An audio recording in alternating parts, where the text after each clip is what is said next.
Sonic Underground Episode 29, No Hedgehog is an Island.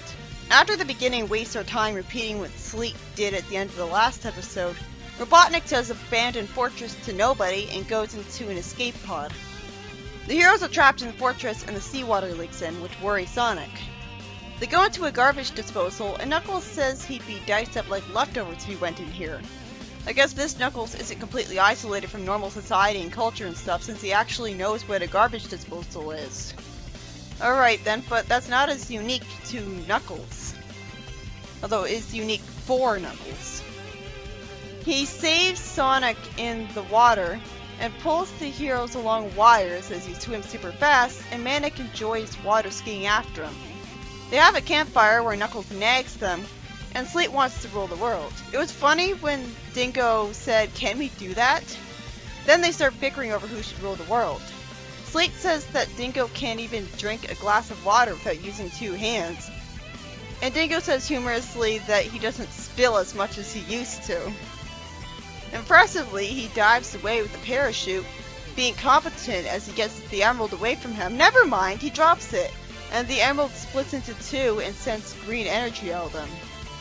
I'm surprised the magical emerald would be split by a relatively tame ball. Seriously, why did he have to be denied his moment of competence so quick? He was doing so well. He hides under a blanket as green energy explodes out of the emerald halves, and light engulfs the surroundings, causing an EMP that makes the battery of Sonic's van go dead. How did this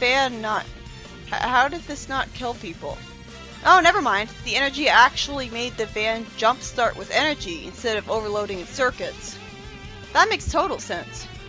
I guess the emerald decided to be nice. Sonia says it's nice out on the beach and she can forget about Robotnik, and I wonder if they'll start shipping her with Knuckles, having sweet moments together.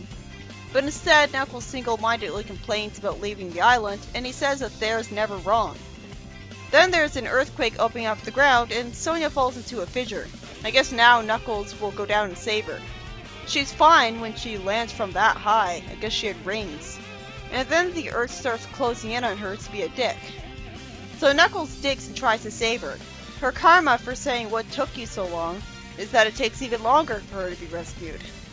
I guess the split emerald is causing a chaos energy overflow, and the excess of magic is causing problems, as Knuckles figures out what happened. Knuckles says that if the energy is released without any controls that technology would have on it, there's nothing but chaos. Sleet plots and then rides his scooter through a field of green energy lasers, causing him to spin around in the air. He realizes what happened to the emerald and is humble enough to decide he needs help to get the emerald back under control because of course he can't be an independent villain ever. And already he wants to go back to Robotnik because he's his only hope. Robotnik whines and a pillow is put behind his chair as he acts childish. Then their fortress shakes and green light beams show up to make him fall over.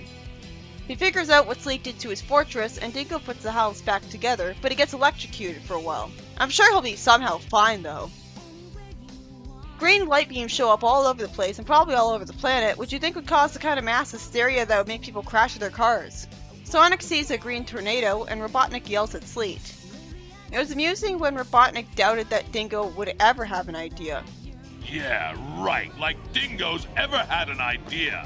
And he tells his robots to roboticize him twice, but I'm sure he won't do that, or if he will do it, it'll be temporary. Sleet says he's learned his lesson, and he's released. This is not helping make Robotnik look threatening. But the heroes dodge the tornado in a hole. This episode is pure chaos, but it makes sense with the chaos energy. That's the antagonist there. Since the tornado of energy is heading for Port Mobius, Manic starts drumming. But why did he think that would do anything? Somehow, the tornado explodes into harmless fireworks to be nice to Manic. That was at least an acceptable Deus Ex Machina because magical medallion, but still. Sonic shows up in the van, and he wastes time playing a song to reassure Knuckles. He says that there is the ancient Echidna Sage and he could help them. Good, he'll be more than just one episode. Maybe now he'll have actual personality traits.